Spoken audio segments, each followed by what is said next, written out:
Okay sister. Madam, ம். வெண்ணிலான்னு ஒரு patient admit ஆயிருக்காங்கல்ல, அவங்க எப்படி இருக்காங்க? நீங்க யாரு சார்? அது அவங்க எங்க ஃபேமிலிக்கு தெரிஞ்சவங்க தான். அவங்கள பத்தின டீடைல்ஸ் வெளியே சொல்லக்கூடாதுன்னு சொல்லிருக்காங்க. அங்க பாருங்க, போலீஸ் கூட இருக்காங்க.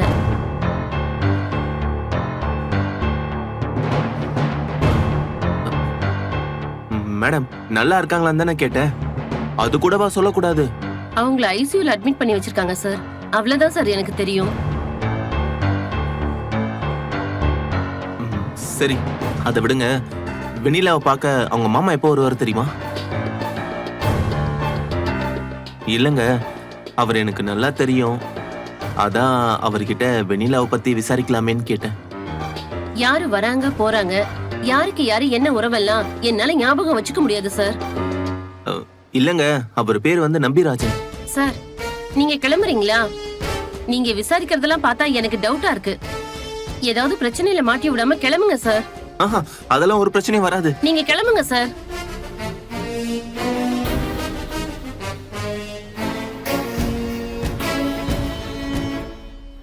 சேத்தாண்டி திருவிழாக்கா எனக்கு லீவு கொடுக்க மாட்டாங்களேம்மா. சேத்தாண்டி திருவிழாவா?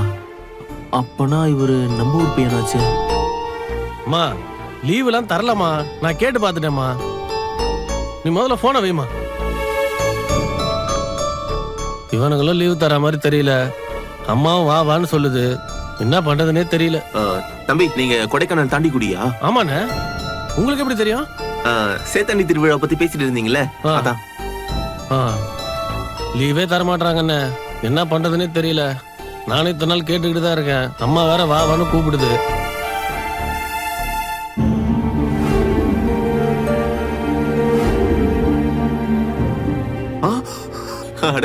செல்வேந்தரோட சித்தப்பா பையனடா நீ? ஆமாண்ணே. நான் வேணா செல்வன் எனக்கு கால் பண்ணவா? என்கிட்டயே ஒரு நம்பர் இருக்கு, நான் பேசிக்கிறேன். எனக்கு ஒரு சின்ன ஹெல்ப் பண்றியா? சொல்லுங்கண்ணே. அது வெண்ணிலான்னு ஒரு பொண்ணை அட்மிட் பண்ணவரோட அட்ரஸ் மட்டும் எடுத்து கொடுக்குறியா? நான் எடுத்து கொடுக்குறேண்ணே. நீங்க வெளியில வெயிட் பண்ணுங்க, நான் நோட் பண்ணிட்டு வந்துடுறேன். தேங்க்ஸ் தம்பி. தேங்க்ஸ். ஓ,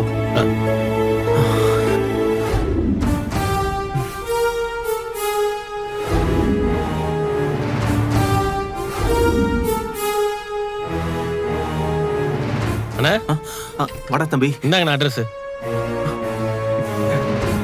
தேங்க்ஸ்ரா தம்பி, ரொம்ப தேங்க்ஸ்ரா. பரவாயில்லண்ணே. சரி, நான் வரேண்ணே. சரிடா தம்பி.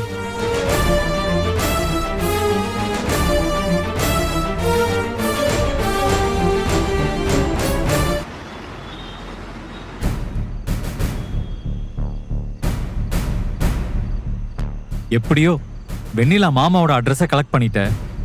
நல்ல மூணு. இப்போ பாசிட்டிவா நமக்கு கிடைக்கிற எல்லாத்தையுமே புடிச்சுக்கணும். ஆமா நிவினே, நான் இன்னைக்கே திண்டுக்கல் கிளம்புறேன். காவேரினே, வா காவேரி. என்ன மாமா, வீட்டுக்கு பக்கத்துல வந்து நின்னுட்டு கால் பண்றீங்க? காவேரி, வெண்ணிலாவோட மாமா அட்ரஸ் கிடைச்சிருச்சு. நான் இன்னைக்கே திண்டுக்கல் கிளம்புறேன். ஆனா அவர் அங்கதான் இருக்காரான்னு நமக்கு தெரியாதே மாமா. அப்படி யோசிக்க வேணாம் காவேரி. அங்க போனா நமக்கு ஏதாவது ஒரு க்ளூ கிடைக்கும்ல. எனக்கு என்னமோ அவர் ஊருக்கு போயிருக்க வாய்ப்பு இருக்குன்னு தான் தோணுது. ஏன்னா பசுபதி மிரட்டும் போதே அவர் பயந்து நடுங்கினாரு. நாங்க அப்பவே ஊருக்கு போயிருப்போம், எங்களை ஏன் இப்படி பண்ணன்னு சொல்லிட்டு புலம்புனாரு. அவரு சென்னையில இருந்தா பசுபதிக்கு ரிஸ்க் தானே, அதனால அங்க போயிருக்க வாய்ப்பு இருக்குன்னு தான் நான் நம்புறேன். இருக்கலான்னு, ஆனா விஷயம் சீரியஸ் ஆயிட்டு இருக்கிறதால அவர் வீட்டுல தான் இருப்பாருன்னு சொல்ல முடியாதுன்னு.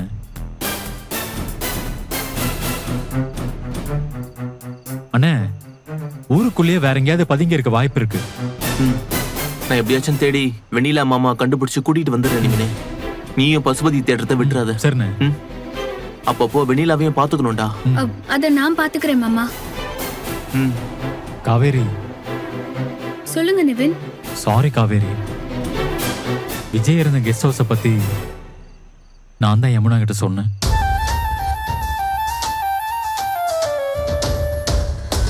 அன்னைக்கு நான் விஜய் மீட் பண்ண வந்தேன்ல, அப்ப யமுனா என்ன ஃபாலோ பண்ணிட்டு வந்து ரொம்ப பிரச்சனை பண்ணிட்டா. விஜய் தான் பார்க்க போனேன்னு சொல்ற மாதிரி ஆயிடுச்சு. ஆனா அத அவ போலீஸுகிட்ட சொல்லுவான்னு நான் எதிர்பார்க்கவே இல்லை காவேரி. யாருக்கிட்டயாவது நீங்க சொன்னீங்களான்னு கேட்டப்பவும் நான் யமுனாவை சந்தேகப்படல. ஆனா விஜய மாட்டி விட்டதுக்கு ரொம்ப கொடுமையான ஒரு ரீசன் சொன்னா பாரு. விடுங்க நிவின், யமுனா தான் இன்ஃபார்ம் பண்ணான்னு சொன்னதும் எனக்கு எல்லாமே புரிஞ்சிருச்சு.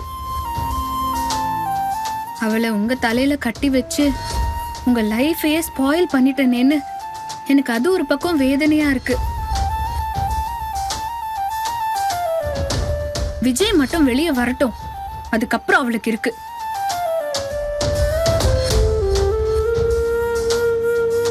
சரி மாமா, இப்போ வீட்ல என்ன சொல்லிட்டு கிளம்புவீங்க? கங்கா கிட்ட மட்டும் உண்மையை சொல்லிட்டு தான் போவேன். மத்தவங்க கிட்ட ஃப்ரெண்டுக்கு கல்யாணம், நான் ஊருக்கு போறேன்னு சொல்லிடுவேன். ம்.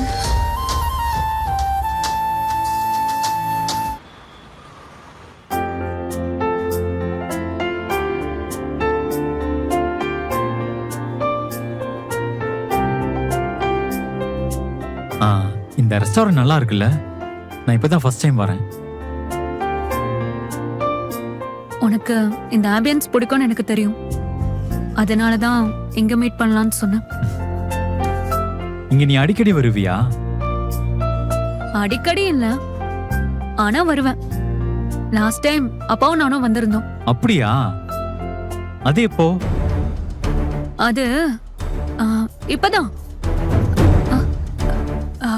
போன மாசம் வந்திருந்தோம். ஓ,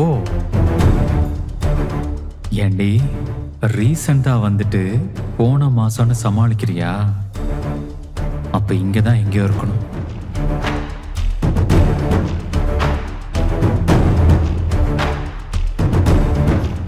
என்ன நிவின், ஏதோ யோசிக்கிற?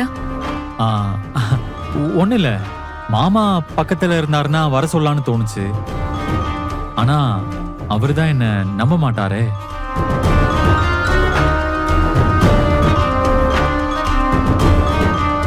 என்ன ராகினி, இப்ப நீ ஏதோ யோசிக்கிற போல?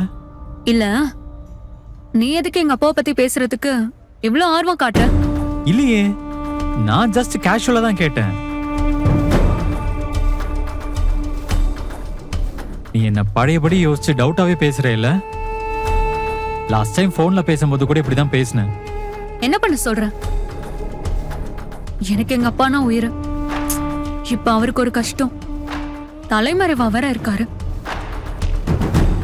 ஆனா நீ எங்களுக்கு எதிரான கும்பலோட ஒரு ஆளு. இப்போ என்னவோ திடீர்னு மாமா மேலயும் மாமா பொண்ணு மேலயும் பாசம் வந்துட்ட மாதிரி பேசுற. உன்னை நம்பவும் முடியல, நம்பாம இருக்கவும் முடியல. சரி விடு, நான் மாமா பத்தி பேசல. அன்னைக்கு அஜய பத்தி சொல்லிட்டு இருந்தேல, ஏதோ ஷேடோலே வளர்ந்துட்டாருன்னு. ஏன் நீ அவர் ஒரு பிசினஸ் மேனா ஆக்கலாமே? மாமா கிட்ட இல்லாத காசா? பண்ணலாம் தான், ஆனா பிசினஸ் பண்ற அளவுக்கு அத பத்தின ஸ்கில்ஸ் இருக்கணும்ல. அஜய்க்கு அப்படி ஃபோக்கஸ்டா இருக்க முடியாது. நீயே அலைஞ்சு தெரிஞ்சு உன் காலையே நின்னு காட்டுன்னு சொல்லிட்ட. நான் ஒன்னு சொல்றேன், தப்பா எடுத்துக்காத.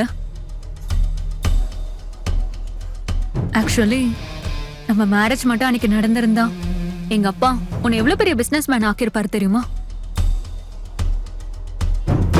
உனக்காக கோடி கோடியா கொடுக்க அவர் ரெடியா இருந்தாரு தெரியுமா? உன்ன மாதிரி ஒரு மாப்பிள்ளைய யாருக்கு தான் பிடிக்காது?